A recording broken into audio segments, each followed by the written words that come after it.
Okay, hello everyone. Before I start my presentation, let me introduce myself to you. My name is Andri Sabla Kunchoro. I'm from Mechanical Engineering, Bench 23 at Udayana University.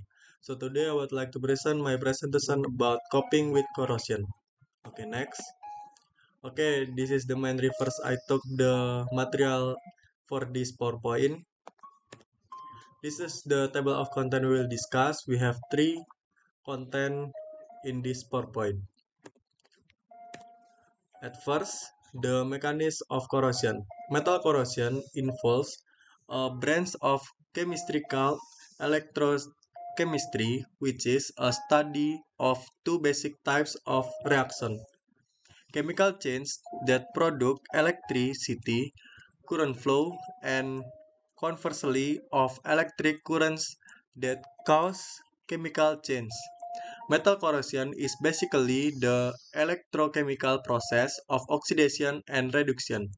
Oxidation occurs at a site on the metal surface where metal atoms dislodge from the solid and enter the environment as a positive ion.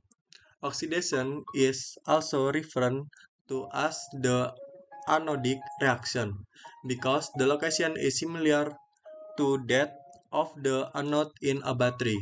The anode is where metal corrosion and weight loss occur. The mechanism of corrosion. The oxidation reaction can only be sustained if the number m of electron E left over from the oxidized metal atom can be consumed at the cathode of the cell. For metals M that are thermodynamically unstable in water, the simple corrosion reactions are like this. The metal passes from the metallic state to ion of valence M in solution with the evolution of hydrogen. Two processes are involved in the reaction with H involving a change in charge. Corrosion cell and battery. Both oxidation and reduction reaction must take place for corrosion to occur.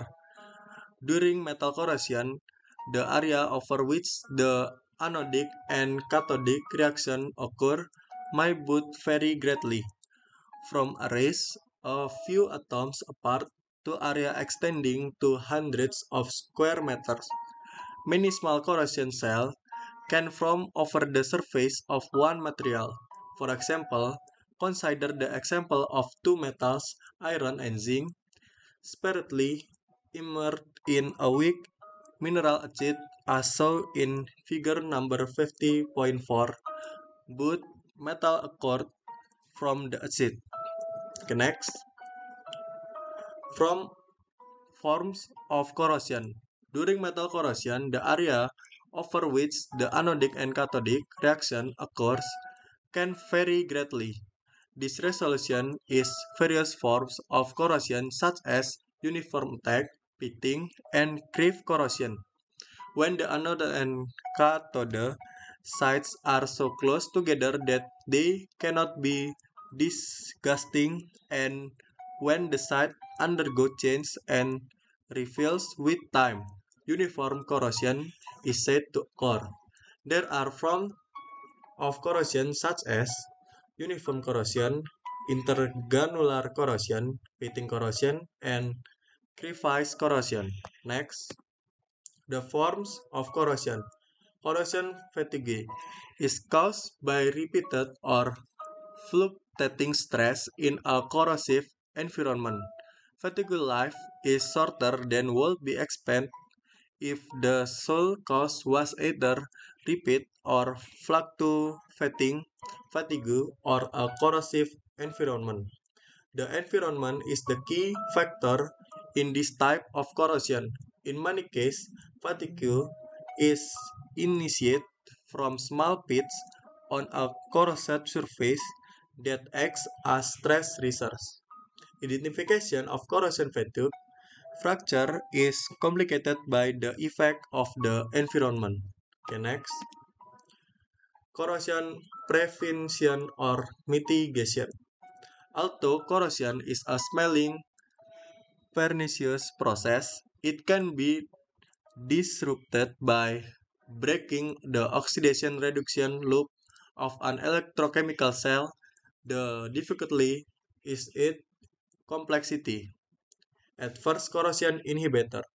A corrosion inhibitor is a substance that, when added in small amounts to a corrosive medium, reduces its corrosivity in a closed system. And then anodic inhibitor.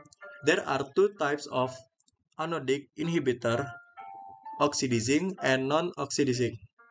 And the last one, cathodic inhibitor, suppress the corrosion rate by restricting the availability of oxygen or by altering sites favorable for cathodic hydrogen evolution. Okay, next, corrosion prevention or mitigation. These inhibitors are used to prevent expensive copper deposition on steel components occurring from the presence of dissolved copper in the circulating waters. These inhibitors serve to control the corrosion of the copper materials. There are types of protection for corrosion such as corrosion prevention or mitigation.